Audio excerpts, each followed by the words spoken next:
ja živim sad. Sutra šta će biti ko zna, sutra šta će biti ko zna. Dobro, ja se nadam da ćeš da preslušaš ovo i da ćeš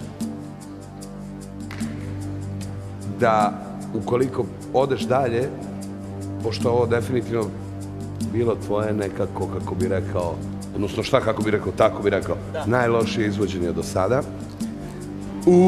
Tišina i mir. Ja se moram složiti sa Vladom, stvarno je čudno da te slušamo u ovom izdanju. Muka je to mi svi znamo, muka je to stvarno. Kad ti hoćeš, a grlo neće. I to je, ono što kažu, najgora stvarno stvar koja može da se desi pevaču.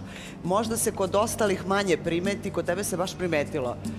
Primetilo se zato što ti obično te visine ispevaš s lakoćom. Nemaš problem nikakav sa tim, a večeras si stvarno imao problem sa tim. I složit ću se sa Vladom da je ovo večeras bilo tvoje najlošije izdanje, što naravno ne znači da ti nisi sjajan pevač.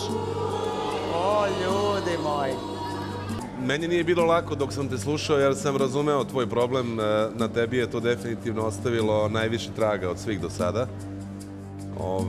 Pevao si pesmu koja zahteva puno energije i puno glasa. Ti ga večeras nisi imao u onoj meri kako si nas navikao.